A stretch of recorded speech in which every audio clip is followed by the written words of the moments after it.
Welcome back, everyone, to Sam Savings. Today, we're going to go over my retirement accounts for this upcoming year, what I'm doing with them, and how that's all looking. I'll go ahead and break down each account for you, what I have it in, and I have percentages of accounts. That percentage is way off. I don't know what's going on with this one. I think it's 9.55%. Let's go ahead and I don't know if this one's wrong too. I think it's 9.38. Let's see, that's 40. Yeah, that looks about right. I don't know. Something's wrong with it. I'll fix it.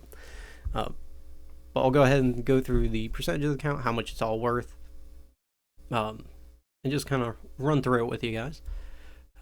We can start with the Roth. So this is the account balances as of right now. I'll do this basically at the end of every month. So at the end of January, I'll update it. I'll just do that every month until the end of the year. Of course, I'll track the balances here and the difference in the year-to-date gain. Yeah, let's go through account by account here.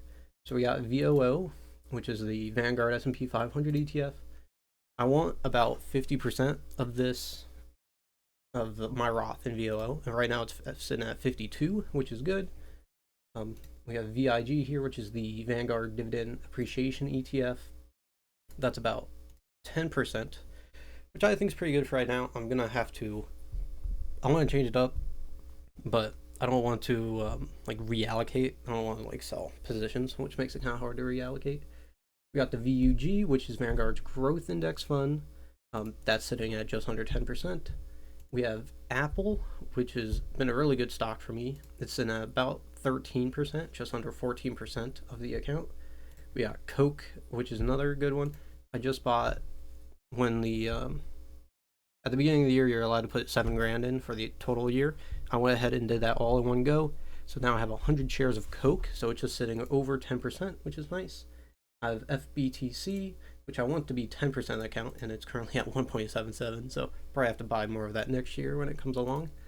But that is Fidelity's BTC, I don't know if you should call it an ETF, but basically that's what it is exposure that way.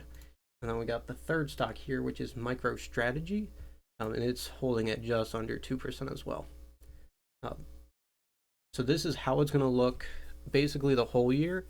I do have dividends. I believe these 5 give out dividends. So the share number will increase for those 5. Probably by the end of the year, I think I calculated Coke would be at 103 shares by the end of the year, which is super cool. Cash is at 21 cents, if you can see it up here, which is nice. I don't want any cash, so hopefully it doesn't go up during the year. If it does, we need to figure out why it's going up, because everything should be on drips to reinvest the dividends. Let's see here. And that's basically it for the Roth. This is how it's going to stay, and we'll just see how the year goes on. I'll update this all at the end of January here. And then we have a 401k, which I get through my work. It's also a Roth account, so it's after-tax dollars. They're a bit limited on what I can invest in, so I went ahead and put 50-50 between these two. This is a Vanguard Equity Income Fund, and it seemed to have decent returns, so I put 50 in that, and then 50 into the S&P 500 Index K. I didn't really spend too much time looking into them. I just know that these didn't have, out of the funds, these had kind of the least crossover with the best performance. So there's $591 in this account. Of course, I just started this a couple months ago. And as you can see, it's pretty much a 50-50 split here in allocation. Now, at the end of this month, on the 29th, I will have been at my job for a year, which means I then get matching. So I put 5% of after tax into it, or I put 5% of gross pay in with after-tax dollars. And when I get the match, that's another 4% on top of it. So I'm hoping this will start growing pretty rapidly after that. But of course, I'll do the updates every month at the end of the month with the difference in the year-to-date. And then we got a total here. So my retirement right now is at 56,651, which isn't too bad at all. I did some calculations on that, and with how much I'm contributing, I believe that's 3.2 million if I keep investing at the rate I am now by the time I'm 60, which is not bad for a little couple of retirement funds here. So hopefully that will continue to increase, and hopefully I'm able to keep putting that 5% into the 401k and the 7k into the Roth this upcoming year. But yeah, that's basically it for my retirement. That's everything I have set aside. I did open an HSA. I'm hesitant to put that into the retirement class solely because it is for healthcare, even though technically if you don't use the money, you can roll it into retirement later. I don't think I'll put it in here just for sake of simplicity.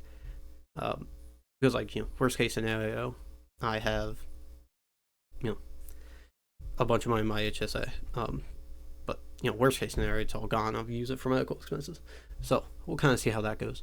But that is it for my retirement. If you guys have any more questions, leave them down below. If you think there's anything I should do differently, go ahead and let me know. And I'll respond to any comments you guys have on the matter. But that is it for today. I'll see you guys in the next video.